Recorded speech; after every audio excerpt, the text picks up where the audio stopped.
Então, vamos continuar a nossa exposição bíblica, que é do livro de Atos dos Apóstolos, capítulo 2, versículo 22 a seguir. Atos dos Apóstolos, capítulo 2, versículo 22 até o versículo 47, tá? No domingo passado nós falamos também do livro de Atos, do versículo 1 até o versículo 21. E hoje nós vamos falar do versículo 22 até o versículo 47. Varões israelitas, atendei estas palavras. Jesus o Nazareno, varão aprovado por Deus diante de vós, com milagres, prodígios e sinais, os quais o próprio Deus realizou por intermédio dele entre vós. Como vós mesmos sabeis, sendo este entregue pelo determinado desígnio de Deus e presciência de Deus, vós o matastes, crucificando por mãos de iníquos, ao qual, porém, Deus ressuscitou, rompendo os grilhões da morte, porque não era possível fosse ele retido por ela. Porque a respeito dele diz Davi: diante de mim via sempre o Senhor, porque está à minha direita, para que eu não seja abalado. Por isso se alegrou o meu coração e a minha língua exultou. Além disto também a minha própria carne repousará em esperança, porque não deixarás a minha alma na morte, nem permitirás que o teu santo veja a corrupção. Fizeste-me conhecer os caminhos da vida, encher-me-ás de alegria na tua presença. Irmãos, seja-me permitido dizer-vos claramente a respeito do patriarca, que ele morreu e foi sepultado, e o seu túmulo permanece entre nós até hoje.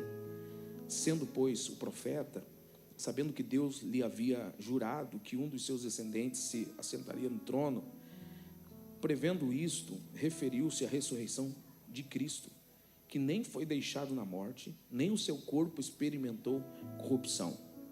A este Jesus Deus ressuscitou, do que todos nós somos testemunhas. Exaltado, pois, à destra de Deus, tendo recebido do Pai a promessa do Espírito Santo, derramou isto que vedes e ouvis. Porque Davi não subiu aos céus, mas ele mesmo declara: disse o Senhor ao meu Senhor: assenta-te à minha direita, até que eu ponha os teus inimigos por estrado dos teus pés.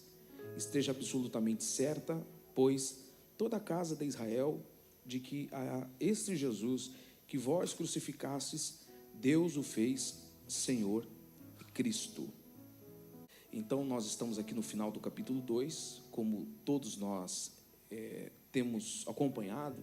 O capítulo 2 marca o início da igreja, a igreja que começou com esse mover de Deus, mover do Espírito Santo, quando as pessoas começaram a falar em outras línguas, conforme o Espírito lhes concedia que falassem. Haviam pessoas de todas as nações em Jerusalém para a festa de Pentecostes, e eles, os de Jerusalém, os que residiam ali em Jerusalém, ficaram perplexos com isso. Como é que pode? Historiadores dizem que haviam aproximadamente 70 nações ali visitando Jerusalém nessa festa de Pentecostes, uma das principais festas dos judeus. 70 nações, então 70 idiomas aproximadamente, baseado no que diz um determinado historiador. Então cada um os ouviu falar na sua própria língua. Isso certamente trouxe perplexidade, a ponto de eles passarem a perguntar: o que isto quer dizer? Ou seja, como é que pode isso estar acontecendo, sendo esses homens galileus, homens simples, homens do interior, homens mais simples, começar a falar a nossa língua? Eles não têm capacidade, em outras palavras, intelectual para isso, cultural para isso. E como que eles estão falando na nossa própria língua? Isso trouxe perplexidade e a pergunta surgiu: o que quer dizer isto? Como é que pode isso? É a pergunta dos que vieram de longe, para Jerusalém na festa de Pentecostes. Como é que pode isso? E então Pedro se levanta para responder. Pedro, junto com os 11, se levanta para responder o que é isso, para responder essa pergunta. Então aqui está a palavra de Pedro. a mensagem de Pedro, o sermão de Pedro. É claro que a gente pode ler isso aqui em 3 minutos, mas Pedro não pregou 3 minutos. Com certeza, Pedro não pregou 3 minutos, né? Isso aqui é só, talvez, um resumo do que Pedro expôs naquele dia de Pentecostes. Então, baseado no que temos nessa palavra, nesse sermão que Pedro deu, para responder as perguntas, nós dividimos isso aqui em 2 partes. Primeiro, Pedro responde da seguinte maneira: primeiro, eu vou falar o que Deus fez, e em segundo lugar, eu vou falar o que o homem fez. Então, esse sermão de Pedro está dividido em 2 partes: o que Deus fez e o que o homem fez. Então, quando Pedro começa a responder o que era aquilo, começando por o que Deus fez, Pedro mostra que aquilo que estava acontecendo era, na verdade, Deus fazendo algo, Deus cumprindo algo. Por isso que ele se levanta e diz: isto é o que profetizou Joel, que nos últimos dias Deus derramaria do seu Espírito sobre toda a carne. Então é Deus, isso aqui é Deus fazendo, é Deus derramando do seu Espírito sobre toda a carne. É o que Deus fez, ou está fazendo, ou está cumprindo. Aí a segunda parte, e essa primeira parte a gente já falou, não profundamente, mas passamos por aqui. Aí a segunda parte, o que o homem fez, e é sobre isso que nós vamos falar agora. O que o homem fez, que é do versículo 22 a seguir. Já entendemos a primeira parte do sermão de Pedro, que é o que Deus fez.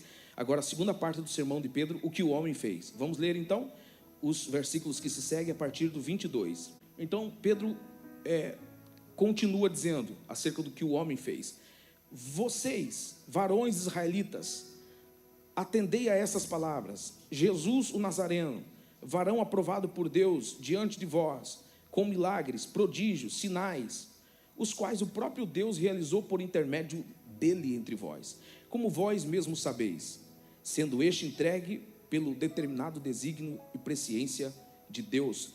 Vocês mataram, vocês o crucificaram. Então Pedro está dizendo o que o homem fez. E depois que Pedro termina esse sermão, com essa segunda parte do sermão, primeira, o que Deus fez; segundo, o que o homem fez. Depois que Pedro aponta o pecado deles, o erro deles, que foi ter crucificado Jesus, varão aprovado por Deus, a Bíblia diz que eles perguntaram assim: e o que nós fazemos? O que nós faremos? Aí Pedro disse, lá no final do sermão, aí já no versículo 37, arrependei-vos e cada um seja batizado em nome de Jesus para a remissão dos vossos pecados, e recebereis o dom do Espírito Santo. Então eles entenderam mesmo que eles tinham feito algo muito mal. Nessa segunda parte do sermão de Pedro, algo muito mal. Eles crucificaram, eles mataram por mãos de iníquos o varão aprovado por Deus, na verdade o Messias, o Cristo, o Filho do Deus vivo. Vamos ao versículo 24, ao qual, porém, Deus ressuscitou, rompendo os grilhões da morte, porquanto não era possível que fosse retido por ela. Pedro está dizendo, vocês crucificaram, vocês mataram, vocês sepultaram, mas Deus Pai ressuscitou Deus Filho, rompendo os grilhões da morte, porque a morte não conseguiria prender Jesus, não tinha capacidade, não tinha poder para prender Jesus, porque a morte só tem poder sobre o pecador.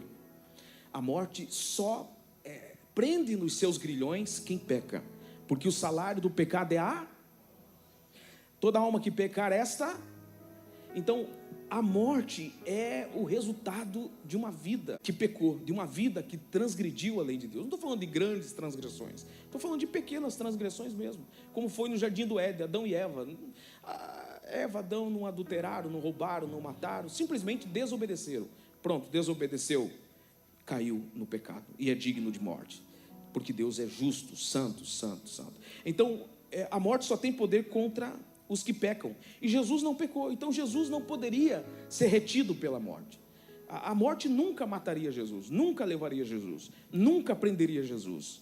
A morte só tem poder de prender, de reter os que pecam. Por isso que nós morremos, porque nós pecamos. Nós somos pecadores, hoje santificados, arrependidos, sim, mas somos pecadores. Por isso que daqui a 100 anos ninguém mais vai estar aqui, porque nós somos pecadores. Esse é o sinal, essa é a prova de que nós somos pecadores. Todos nós vamos morrer. Mas que você tenha uma carinha de santo, uma carinha de santa, todos nós vamos morrer. Não tem para onde correr. Então, Jesus não teve pecado. A Bíblia nos diz isso claramente, em vários momentos, que Jesus não teve pecado. Então, a morte não tinha poder de reter Jesus. Aí então fica a pergunta, então se não tem poder, por que Jesus morreu? Jesus morreu exatamente para pagar uma dívida que não era dele. Jesus morreu exatamente para sofrer uma condenação que não era dele, sofrer uma penalidade que não era dele, a ponto de, para a morte poder tocar em Jesus, Jesus teve que dar legalidade para isso. Jesus teve que dizer assim, Pai, nas tuas mãos eu entrego o meu espírito. E depois que ele disse isso, ele expirou. Então, Deus ressuscitou Jesus, porque Deus encontrou uma brecha na lei. Eu posso ressuscitar o meu filho. O meu filho morreu e a morte não pode reter, a morte não pode segurá-lo. Eu tenho o direito de ressuscitar o meu filho.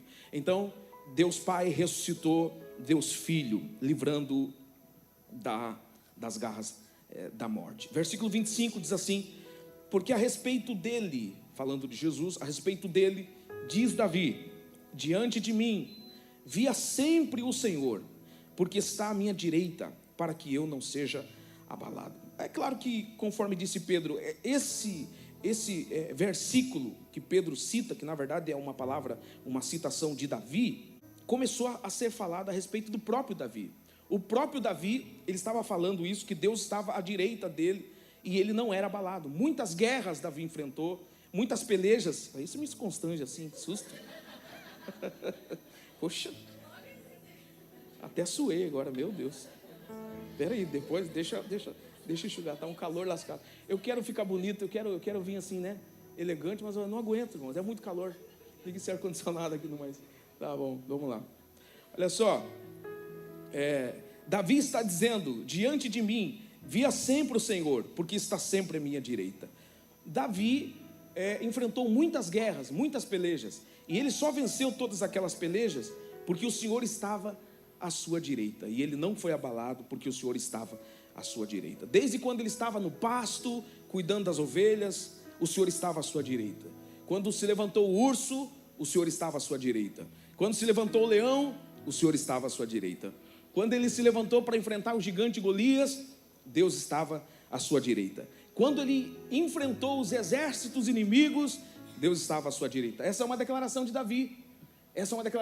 Diante de mim via sempre o Senhor, porque está à minha direita, para eu não ser abalado. Essa é uma declaração de Davi que Pedro está citando no seu sermão.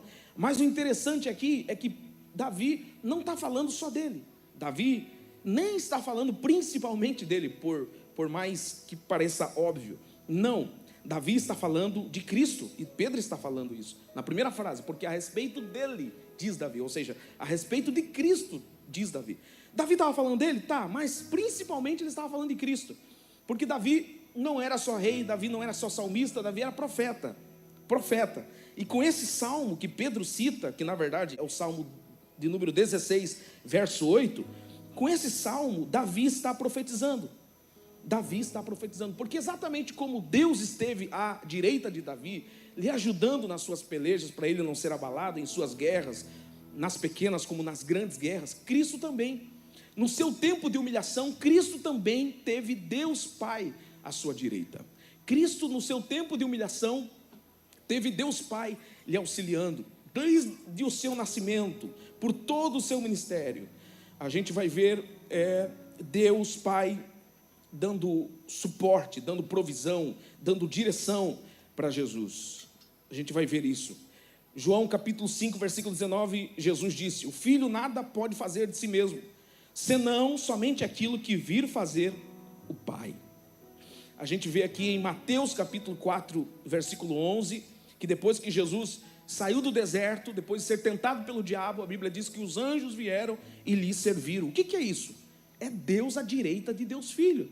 É Deus, é o Pai à direita de Cristo Jesus, lhe servindo, lhe dando direção por meio dos anjos. Dentro desse contexto, tudo que Jesus fez foi com a direção de Deus, com a unção de Deus. foi com a graça de Deus. Sobre ele estava o Espírito Santo. Apesar dele ter todo o poder para fazer qualquer milagre, ele dependeu do poder de Deus para fazer milagre. Olha que coisa, isso aqui é fenomenal, isso aqui é lindo demais. Ele tinha poder para fazer tudo, mas ele dependeu do poder do Espírito Santo, porque voluntariamente ele decidiu ser homem. Ele entrou no ventre de Maria, entrou no útero de Maria e nasceu. E aí fica aquele pensamento, aquela reflexão: então Jesus perdeu a sua divindade? Não, Jesus não perdeu a sua divindade.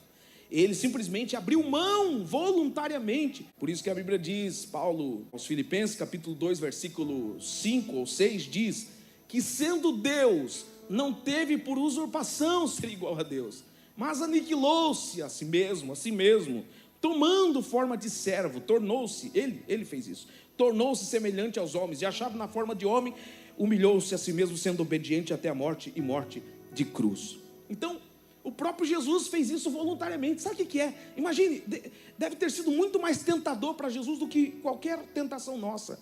Eu tenho todo o poder para fazer o que eu quero, mas eu não posso fazer, porque eu voluntariamente decidi fazer, estar debaixo apenas do poder de Deus, voluntariamente. Deve ser muito tentador, imagine. E o próprio diabo usou dessa divindade que ele tinha para dizer: se tu és o filho de Deus, transforma essa pedra em pão. Mas ele está debaixo do poder de Deus, ele está debaixo da dependência de Deus. Que coisa extraordinária. Eu hoje de manhã falei de ilustração, como que se a divindade de Cristo fosse a visão. Jesus, digamos assim, ele não estava cego. Eu dependo de Deus porque eu perdi minha divindade, como se eu tivesse perdido a minha visão. Ele não estava cego, ele não estava dependendo de Deus porque perdeu a divindade. Ele estava dependendo de Deus porque voluntariamente ele fez isso aqui. Ele fechou os olhos. Ele decidiu não usar a sua divindade, se fez homem em todos os sentidos, completamente, e depender de Deus em todos os aspectos. A gente percebe isso. Lucas capítulo 4, versículo 18, acerca dos milagres que Jesus fez, ele disse assim: o Espírito do Senhor está sobre mim e me ungiu para evangelizar, me ungiu para pregar, me ungiu para proclamar libertação, me ungiu para dar vista aos cegos, pôr em liberdade os oprimidos e apregoar o ano aceitável do Senhor. Ele está dizendo: eu só faço isso porque o Espírito de Deus está sobre mim. Total dependência.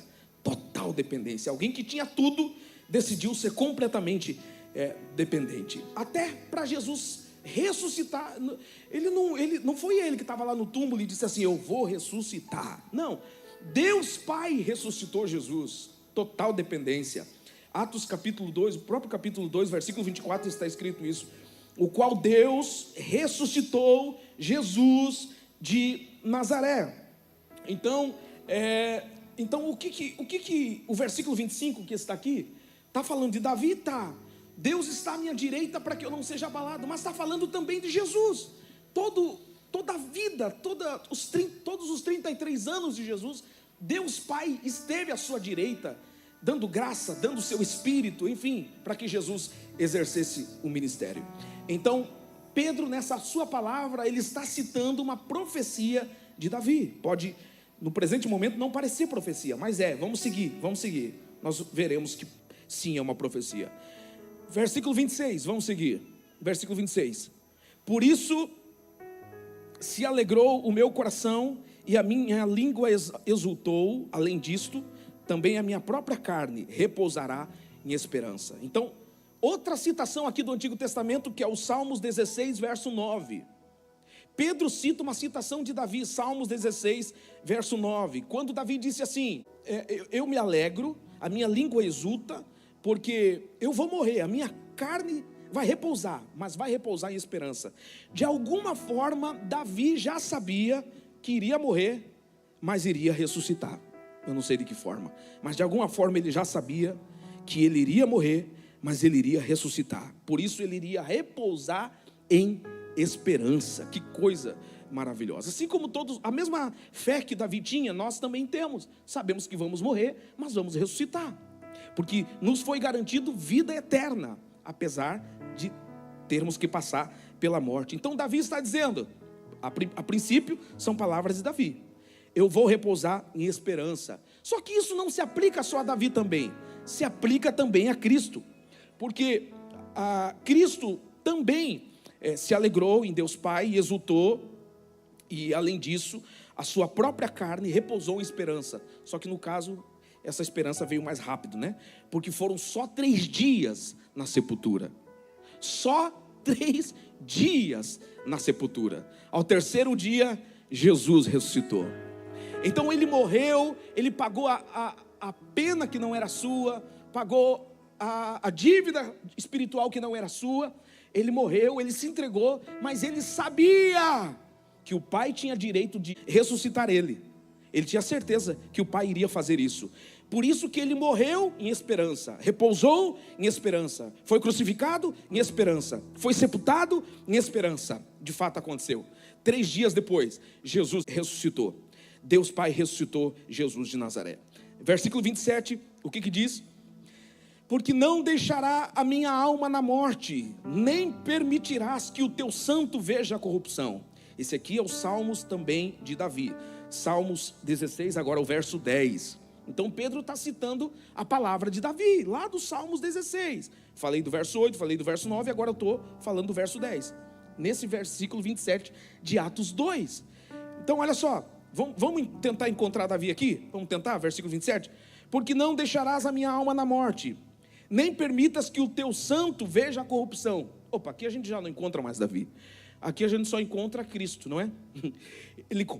Ele começa falando dele, mas aqui ele está completamente falando de Cristo. Primeiro, porque Davi não é santo, nunca foi santo, cadê? Não, nem permitirás que o teu santo, Davi nunca foi santo, né? Alguém acha que Davi foi santo? Ele era o homem segundo o coração de Deus. Pois é, mas aprontou tanto, fez tanta burrada, cometeu tantos pecados, horrendos pecados. Dá até vergonha de falar aqui os pecados de Davi. Então, Davi é um profeta que começou a falar dele. Começou a falar, assim como todo profeta, até hoje em dia assim, né? O profeta, ele começa a conversar com você, ele começa a conversar, daqui a pouco já não é mais ele. Daqui a pouco ele já está, xalalá, xalalá, brincadeira. Ele começa já, daqui a pouco, assim diz o Senhor, o profeta é assim. Não é, esse é o tiririca, né? Esse é o tiririca. Ele começa a falar com você, conversar com você, contar a experiência, contar da sua vida, mas daqui a pouco ele já está dizendo assim diz o Senhor, já está marchando, já está entregando mistério. Esse é o Davi. Ele estava falando dele, mas com aspecto cristocêntrico, e aqui ele já perdeu todo o controle daquilo que estava falando dele, agora está falando completamente de Cristo. Porque veja, vamos voltar ao versículo 27. Porque não deixarás a minha alma na morte, ou seja, o Pai vai me ressuscitar. Aqui já não encontramos mais Davi. Davi desaparece daqui em diante. Porque não deixarás a minha alma na morte, nem permitirás que o teu santo, não é Davi, com certeza não é Davi. Não é Davi, é Jesus. Jesus é santo. Jesus foi o único que não pecou. Jesus foi o único que não errou. Não permitirás que o teu santo veja a corrupção. A corrupção aqui, sabe o que é? É a decomposição do corpo. Olha, você acha que se fosse Davi, ele estaria dizendo: eu vou morrer, eu vou repousar em esperança. Até que encaixa com Davi, repousar em esperança. Assim como nós dormimos no Senhor, morremos, sabemos que vamos repousar em esperança. Até aí tudo bem. Mas agora ele está falando: não vai o meu corpo entrar em decomposição. O meu corpo não vai entrar, não vai ver corrupção. Aí já não dá. Porque o corpo de Davi foi decomposto. O corpo de Davi entrou em decomposição, entrou em corrupção. Está hoje, até hoje lá em Israel, o túmulo de Davi, pelo menos é o que dizem. O túmulo de Davi, ele entrou em decomposição. Agora, o único que se encaixa nesse versículo, primeiro por ser santo, segundo porque o corpo não entrou em decomposição, é Jesus. Não deu tempo, foram só 3 dias. 3 dias só. No 3º dia, Jesus ressuscitou. Isso é maravilhoso demais. Então isso fala completamente acerca de Cristo.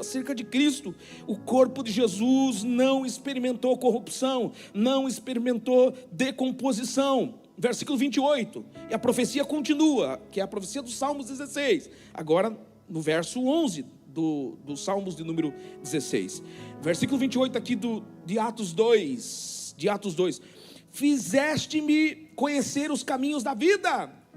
Está falando de Cristo, está falando de Cristo. Fizeste-me conhecer os caminhos da ressurreição, ou seja, voltar a viver em 3 dias, o corpo não entrou em decomposição. Fizeste-me conhecer os caminhos da vida, encher-me-ás de alegria na tua presença. Davi, em uma linguagem profética, tipológica, Davi está dizendo: eu tenho esperança que o meu corpo vai repousar em esperança, não vai entrar em decomposição, e eu vou me alegrar na tua presença. Isso aqui é Jesus. Foi Jesus quem morreu, Jesus quem ressuscitou, Jesus que foi assunto aos céus e está até hoje na presença de Deus, à direita do Pai. É Jesus, versículo 28, 27, enfim, é tudo Jesus que está aqui, é tudo cristocêntrico. E essa interpretação não é o pastor Anselmo que está dando. Essa interpretação não sou eu que estou criando, não, é a Bíblia que está explicando a própria Bíblia. E é Pedro que nesse seu sermão está explicando essa profecia de Davi, Salmos de número 16, vamos ver a aplicação de Pedro, versículo 29, vamos seguir, versículo 29, irmãos, seja-me permitido dizer-vos claramente a respeito do patriarca Davi, que ele morreu, foi sepultado, e o seu túmulo permanece entre nós até hoje, sendo pois profeta, e sabendo que Deus lhe havia jurado que um dos seus descendentes se assentaria no trono. Então, Pedro está dizendo: irmãos, quando Davi falou isso, ele não estava falando dele, porque o corpo dele entrou em decomposição, o corpo dele está lá até hoje, sepultado em Jerusalém, mas ele estava falando de um dos seus descendentes, que conforme o que Deus havia prometido para Davi, em 2 Samuel capítulo 7, versículo 12, Deus prometeu que um dos seus descendentes, o reinado dele não teria fim, ou seja, ele seria eterno, e esse seu descendente é Jesus, que vem da raiz de Davi, ele é filho de Davi, foi aquilo que o cego Bartimeu declarou: Jesus, filho de Davi, tem misericórdia de mim. Este é o descendente de Davi, que assumiria o trono, era dele que Davi estava falando, e Pedro está explicando isso, que este reinaria para sempre, o seu descendente, e não propriamente o Davi. Versículo 41, prevendo isso, referiu-se, Pedro está explicando a profecia, Salmos 16, prevendo isso, referiu-se à ressurreição de Cristo, que nem foi deixado na morte, nem o corpo experimentou corrupção. Versículo 32, a este Jesus Deus ressuscitou, do que todos nós somos testemunhas. Nós poderíamos ir para o versículo 33, mas vamos pular o versículo 33, vamos para o 34, vamos deixar o 33 para o final, a gente volta no término dessa exposição com o versículo 33, vamos para o 34, o 34 diz assim: porque Davi não subiu aos céus, mas ele mesmo declara, olha só, outra declaração de Davi, agora já não é mais uma citação do Salmos 16 que Pedro está fazendo, agora é uma citação do Salmo 110, outra profecia de Davi em outro texto, em outros salmos, em outro salmo, Salmo 110 verso 1, vou ler de novo o versículo 34, porque Davi não subiu aos céus, mas ele mesmo declara, disse o Senhor ao meu Senhor, assenta-te à minha direita. Davi aqui não está falando dele mesmo, Davi está falando de alguém que é Senhor dele. Ora, mas Davi não era rei? Sim ou não? Davi não era soberano, Israel, absoluto? Quem era maior que Davi? Pensa aí, quem era maior que Davi? Quem? Ninguém era maior que Davi, humanamente falando, ninguém era maior que Davi. Mas aqui é uma declaração de Davi, disse o Senhor ao meu Senhor. Então ele está falando de alguém que é maior que ele, ele está falando de alguém que é maior que ele. Aí você me pergunta, mas quem que é maior que Davi? De alguma forma, Davi já via Cristo, de alguma forma, Davi já via Cristo como seu Senhor, de alguma maneira. E aí, como que ele via Cristo? Como? De alguma maneira, tipologicamente, ele olhava para a Arca da Aliança e ele via Cristo, Cristo, Cristo, Cristo. Ele olhava para o cordeiro que ele sacrificava a Deus e dizia: Cristo, é Cristo. é o Cristo, o que vai morrer por mim, o que vai morrer no meu lugar, a minha oferta substitutiva, é Cristo, é Cristo. Então de alguma forma ele já via Cristo, por isso ele fala, o meu Senhor, disse o Senhor ao meu Senhor. Quem é o Senhor aqui? É Deus Pai. E quem é o meu Senhor aqui? É Deus Filho. Em outras palavras, disse Deus Pai a Deus Filho, assenta-te à minha direita. Davi não fala dele mesmo, mas fala de alguém que é Senhor dele, alguém que subiu ao céu, alguém que se assentou à direita de Deus. Davi não foi assunto aos céus, Davi não se assentou à direita de Deus. Então de quem que ele está falando? Quem que foi aos céus? Quem que subiu aos céus? Pedro está dizendo, Davi não é, porque Davi não subiu aos céus. Davi não foi assunto aos céus depois de 40 dias da ressurreição. Quem fez isso, quem subiu aos céus foi Cristo. Então ele está dando uma declaração do Senhor ao seu Senhor. Quando Deus Pai olhou para Deus Filho e disse, assenta-te à minha direita. Direita, irmãos, é lugar de honra, direita é lugar de poder, direita é lugar de autoridade. Interessante que Cristo no seu tempo de humilhação, Deus Pai estava à sua direita. Cristo estava dependendo de Deus completamente para fazer milagres, dependendo da graça de Deus, e Deus Pai estava à sua direita. Quando Jesus saiu do batismo, Deus Pai à sua direita disse, este é o meu Filho amado em quem me compraz. Enfim, Deus está dando sinalização, Deus está dando direção a Cristo. Agora, depois que Cristo foi exaltado, depois que Cristo venceu a morte, depois que Cristo foi crucificado, depois que Cristo cumpriu a missão, depois que Cristo foi assunto aos céus, depois de ter sido morto e ressuscitado, ele subiu aos céus. Quando ele subiu aos céus, Deus Pai disse isso aqui para ele, assenta-te à minha direita. O que Deus Pai está dizendo para Jesus é, você assume o reino, você vai reinar a partir de agora. Olha, o cetro está contigo. Cumpriu-se a palavra de Deus a Davi, que um dos seus descendentes seria rei eternamente, e o seu reinado nunca teria fim. Então Jesus passou a reinar depois que cumpriu a sua missão. Assenta-te à minha direita. Exatamente o que está escrito, e volto a citar, Filipenses capítulo 2, versículos 5, 6, algo assim. Que sendo Deus, se puder colocar aqui, Filipenses 2, eu acho que é o versículo 5, se não for o 5 é o 6. Que sendo Deus, não teve por usurpação ser igual a Deus. Esse é o 5, é o 6. Mas não julgou com usurpação ser igual a Deus. Pode continuar?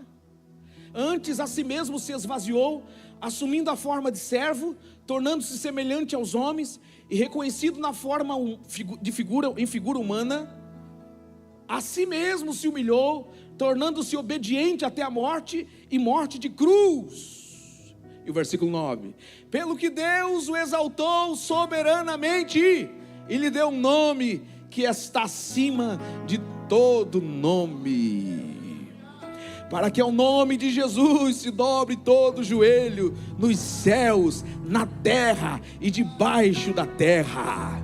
Aleluia. E toda língua confesse que Jesus Cristo é Senhor, para a glória de Deus Pai. Aleluia. Assenta-te à minha direita, assenta-te à minha direita. Por isso que quando Jesus ressuscitou, uma das últimas frases dele nesse período de 40 dias foi essa aqui: é-me dado todo o poder nos céus e na terra. Ele já sabia que iria subir, iria ser assunto aos céus, iria se assentar à destra de Deus, à direita de Deus, no lugar de honra. Ele já sabia que iria cumprir o Salmo 110, verso 1. Ele já sabia disso, Cristo já sabia disso. É-me dado todo o poder nos céus e na terra. Cristo está reinando à direita de Deus, à direita. O governo está sobre Cristo. E Cristo está reinando até quando? Até quando? O próximo versículo responde. Versículo 35 de Atos 2. O próximo versículo responde: até que ponha os teus inimigos por estrado dos seus pés. Como antigamente se fazia nas batalhas um rei que subjugava um outro rei, um outro senhor, alguém muito importante, colocava o seu pé sobre este rei, como sinal de que você está sendo subjugado, você está derrotado, não tem mais jeito para você.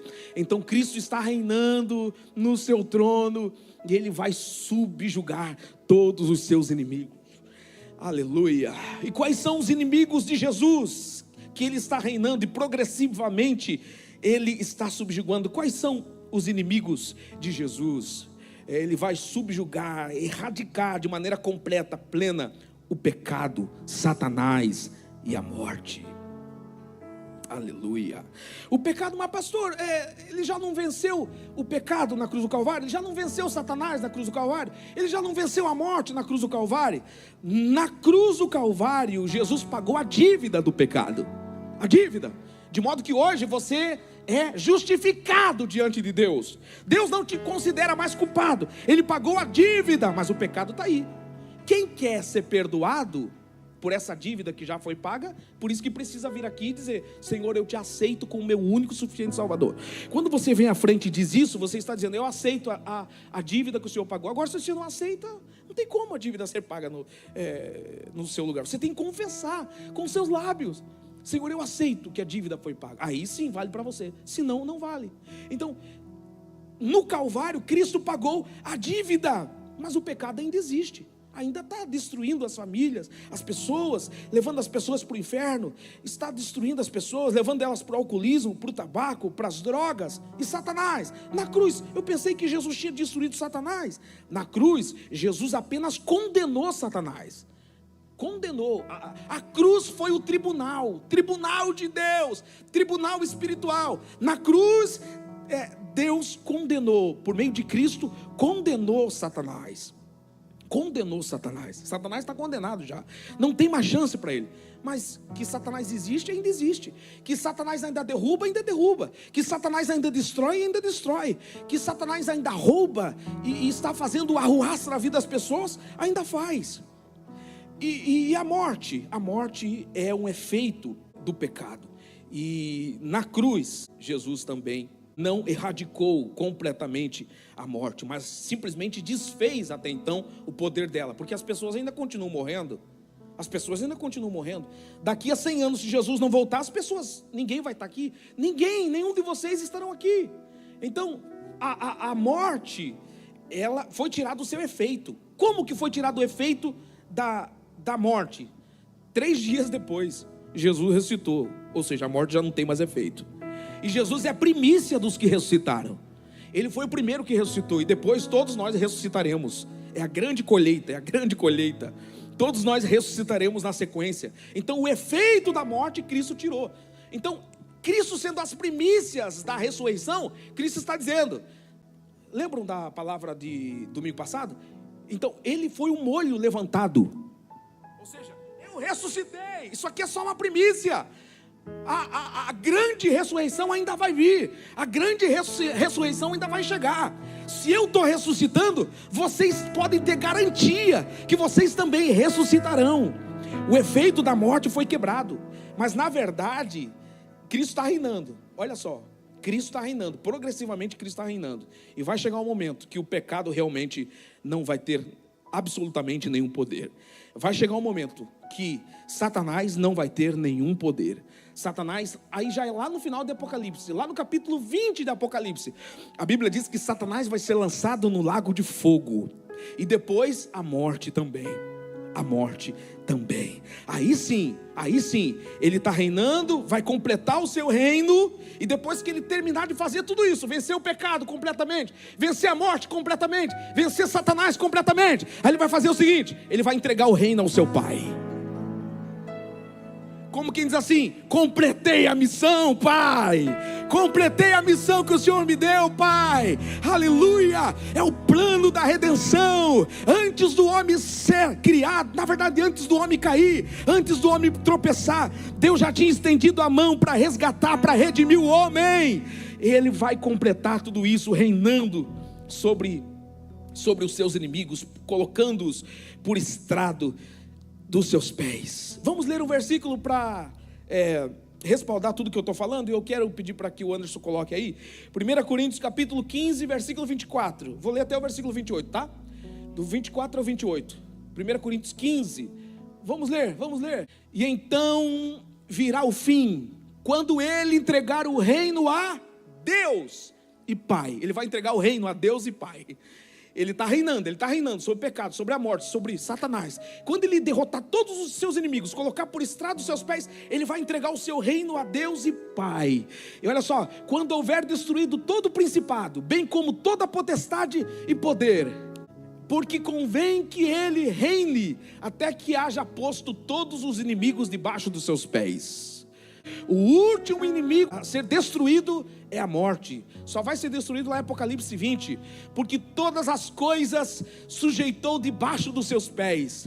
E quando diz que todas as coisas lhe estão sujeitas, certamente exclui aquele que tudo lhe subordinou. Ou seja, todas as coisas estão sujeitas, menos Deus Pai, entendeu? Ou seja, exclui Deus Pai, porque Deus Pai foi quem lhe sujeitou todas essas coisas. E já está no outro versículo: quando porém todas as coisas lhe estiverem sujeitas, então o próprio Filho também se sujeitará àquele que todas as coisas lhe sujeitou, para que Deus seja tudo em todos. Está completo o plano da redenção. Que plano da redenção perfeito. Versículo 36, vamos seguir de Atos 2 agora. Atos 2, 36. Esteja absolutamente certa, pois, toda a casa de Israel, de que este Jesus que vocês crucificaram, Deus o fez Senhor e Cristo. Ele reina para sempre. Ele reina.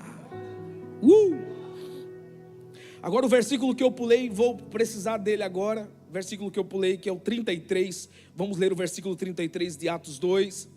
Versículo 33 diz: exaltado, pois, a destra de Deus, tendo recebido do Pai a promessa do Espírito Santo, derramou isto que vedes e ouvis.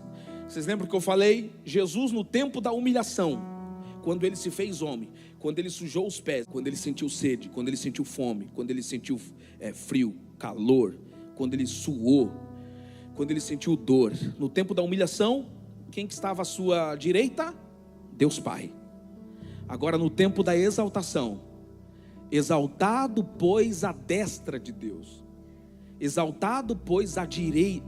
Na exaltação ele está reinando, na exaltação ele está à direita, na exaltação ele está na destra. A destra de Deus, tendo recebido a promessa do Pai, a promessa do Espírito Santo, derramou isto que vocês estão vendo e ouvindo, disse Pedro. Essa é a resposta que vocês precisavam. Essa é a resposta lá do princípio. O que é isto? O que é isso? O que isso quer dizer? Pedro respondeu: eu vou falar em dois tópicos: o que Deus fez, a promessa de Joel, e segundo, o que os homens fizeram, o que vocês fizeram. Vocês o mataram, vocês o crucificaram, mas Deus o fez Senhor e Cristo. E agora, depois de exaltado, Ele está à destra de Deus, e Ele está derramando a promessa do Espírito Santo, que vocês estão vendo e ouvindo. Ele foi exaltado. E Ele está governando. E como que Ele está governando? Como que Cristo está governando? Como que Cristo está reinando? Ele está reinando de algumas formas, através, por exemplo, do Espírito Santo que Ele mandou. O Espírito Santo veio para governar, para trazer esse governo do céu, para trazer essa cultura do céu para a terra. Por meio do Espírito Santo, Cristo está governando. Por meio do Espírito Santo. Então o Espírito Santo está aqui, ó. Está nos regenerando, nos transformando, convencendo o homem do pecado, da justiça e do juízo, para entrar nessa cultura do reino de Deus. Por meio do Espírito Santo, Cristo está governando. E Cristo também está governando também por meio da palavra. Está aqui. Se você se diz parte do reino de Deus e não obedece à palavra, você ainda não faz parte. Porque os que são regidos pelo governo de Cristo obedecem à palavra.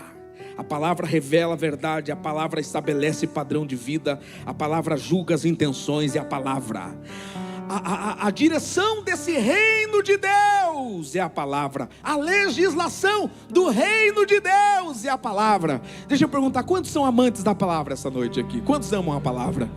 É a legislação do reino de Deus. Cristo está reinando. Cristo está reinando. Agora, caminhando para o término, ele só pôde enviar o Espírito Santo depois que 3 coisas aconteceram. Pode manter esse versículo por enquanto, Anderson.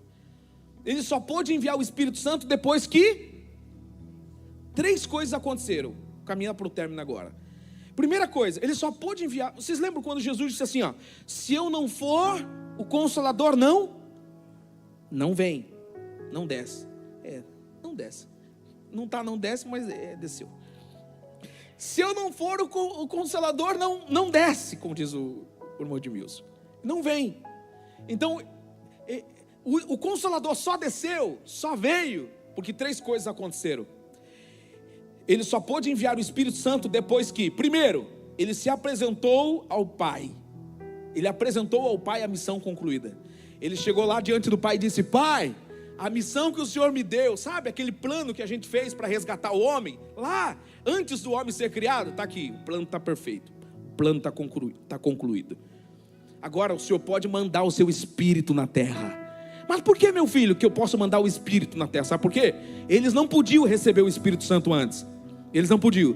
Mas eu, com o meu sangue, eu morri por eles, ressuscitei por eles, eu regenerei eles, eu transformei eles em habitação. Agora eles podem ser casa, agora eles podem ser morada, agora eles podem ser habitação. Agora o Senhor pode derramar o seu Espírito. Então primeiro ele teve que, por isso que ele subiu, ele não podia ficar aqui na terra. Por isso que ele subiu, por isso que ele foi assunto aos céus. Ele precisava sair, voltar para casa. Ele precisava voltar para o lugar de onde saiu com a missão, para apresentar a missão cumprida. Está aqui, Pai, eu cumpri a missão. Eles estão com os corações prontos, eles foram regenerados, o meu sangue pagou a dívida, o tribunal da cruz foi concluído com sucesso, o pecado já não tem efeito mais sobre eles, eles foram transformados em nova criatura. Envia o teu Espírito, eles são a partir de agora prontos para ser moradas do teu Espírito, Pai. Ele só pode enviar o Espírito Santo primeiro, depois que ele apresentou ao Pai a missão concluída. Segundo, ele só pôde enviar o Espírito Santo depois que ele se tornou o intercessor. Ele subiu aos céus, se assentou à destra de Deus, e agora ele está como intercessor. Intercessor, irmão Edmilson, é aquele que está no meio de 2 partes, né? Está aqui o líder da intercessão junto com a irmã Luana. É aquele que está no meio de 2 partes. É aquele que conhece o lado de cá e conhece o lado de lá. É aquele que intercede uns pelos outros. Está diante de Deus, mas também está diante dos homens. E ele se colocou como intercessor. Como Deus, ele não podia interceder, porque ele só conhecia a divindade. Agora, como homem, ele conhece o homem também. Por isso que Paulo disse em 1 Timóteo capítulo 2, versículo 5: porquanto há um só Deus e um só mediador entre Deus e os homens, Jesus Cristo, homem. Ele precisou se tornar homem para se tornar consequentemente intercessor.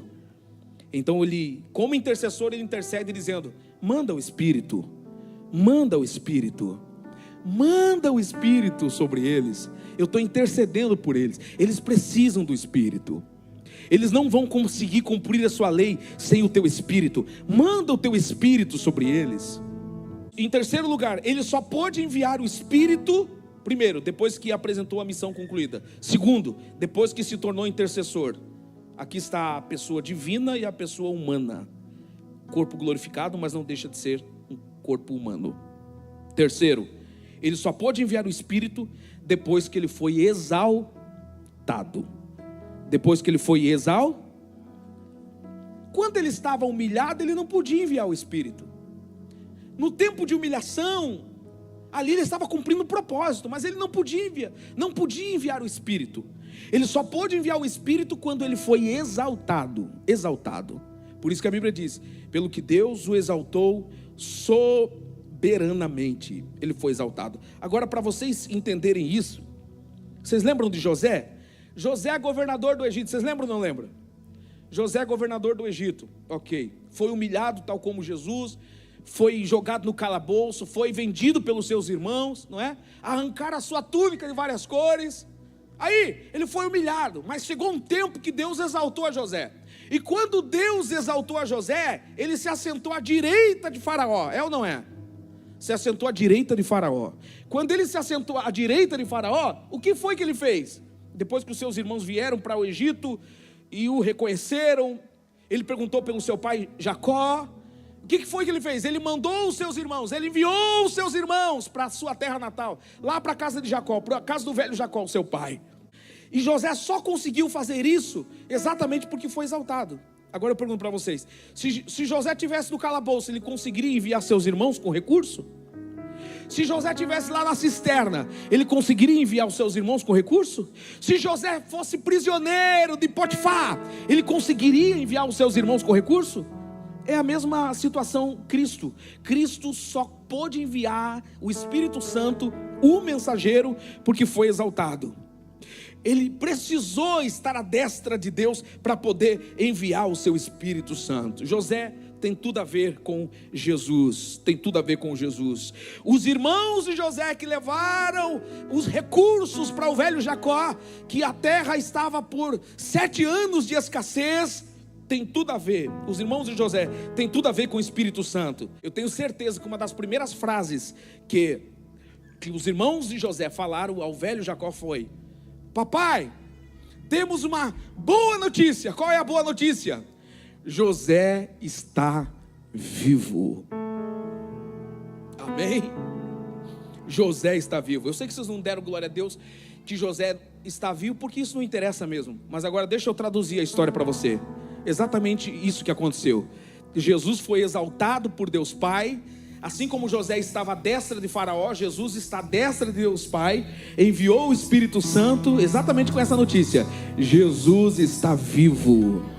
E o Espírito Santo, ele veio para glorificar a Cristo e dizer exatamente isso: Jesus está... Agora você tem que dar glória a Deus, pelo amor de Deus. Jesus está vivo! Aí ajudou, hein? Venderam José, mas Jesus está vivo. Venderam Jesus, mas Jesus está vivo, melhor dizendo, né? Trocaram Jesus por moedas de prata, tal como José, mas Jesus está vivo. Jesus foi humilhado, mas Jesus está vivo. Ele ressuscitou. E é isso que o Espírito Santo testifica no nosso coração. É isso que o Espírito Santo veio fazer. Ele veio apresentar para a gente que Jesus está vivo. Ele apenas começou a fazer, conforme o primeiro versículo do livro de Atos. Ele apenas começou a fazer aquilo que está escrito em Lucas, aquilo que está escrito em Marcos, aquilo que está escrito em João, em Mateus. São apenas início da obra de Jesus. Ele continua fazendo por meio do Espírito Santo. Jesus está vivo. Fique em pé comigo, por favor.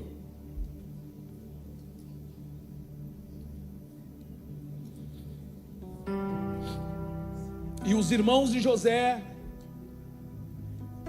saíram do Egito em direção à terra de Jacó com muitos recursos. A história diz que os irmãos de José saíram do Egito com 20 jumentas, carregado de tudo aquilo que havia de melhor na terra do Egito. Foi para isso que o Espírito Santo veio. Ele veio para trazer os recursos do céu para a terra. Ele veio para trazer os dons espirituais. A terra onde Jacó estava vivendo era uma terra onde estava havendo escassez. Lembra daquele sonho de José? As vacas gordas engoliam as vacas magras. Ou seja, vacas gordas, 7 anos de bonança para engolir as vacas magras. 7 anos de escassez, 7 anos de fome. Nós estamos vivendo momentos bem difíceis. Momentos que o mundo jaz no maligno. O direito de reinar é de Cristo, mas as pessoas estão dando legalidade para Satanás reinar na vida delas. É um momento de escassez espiritual, fome espiritual. Mas aqueles que estão debaixo do senhorio de Cristo estão recebendo recursos. Está vindo do trono recursos.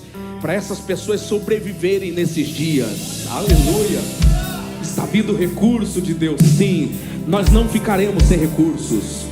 Assim como os irmãos de José levaram 20 jumentas carregado de pão, de trigo, de tudo aquilo que era melhor na terra do Egito. O Espírito Santo veio, porque a terra pode estar em crise, mas o céu não. O céu não está em crise. A nossa fonte é o céu. A nossa provisão vem do céu. Aleluia. E o Espírito Santo veio trazendo recursos. Por isso que a igreja nasceu aqui dentro nesse contexto. É o Espírito Santo nos preservando, é o Espírito Santo nos provendo, é o Espírito Santo cuidando da igreja. Aí os irmãos, segura aí um pouquinho. Aí os irmãos de José também levaram túnica para Jacó. É tanta coisa aqui que a gente poderia falar. Levaram túnicas para Jacó, né? Um tempo para ele comer, estava com fome, comer bem, se nutrir para a viagem longa que eles iriam fazer de retorno para o Egito. Aí já fala de outra coisa, aí fala do arrebatamento da igreja, porque o mesmo Espírito Santo que veio trazer recursos, ele veio preparar você, escute só, nutrir você, santificar você, para depois arrebatar. Aleluia! Arrebatar você, num piscar de olhos, o toque da trombeta, e o Espírito Santo nos arrancará dessa terra. Essa igreja tal como Jacó, cansada, essa igreja que labutou, a igreja militante, a igreja sofredora, a igreja que está rompendo, tentando, lutando, se santificando, essa igreja que está lá cansada, vai vir o mensageiro, o Espírito Santo já está aqui, está nutrindo, capacitando, santificando, e quando chegar o momento, nós seremos arrebatados. E a palavra de José por meio dos irmãos foi essa aqui, ó. A palavra de José por meio dos irmãos foi essa aqui: diga para o pai Jacó que não se preocupe com nada, que não se preocupe em deixar as coisas aí na terra, porque tudo que o pai Jacó precisa tem em sobra aqui na terra do Egito. Diga para a igreja, diz o Espírito Santo essa noite, não se apegue às coisas dessa terra, porque logo logo a trombeta toca. Logo logo a trombeta toca, o Espírito Santo nos tira daqui e nos leva para o encontro de Jesus. Quem recebe?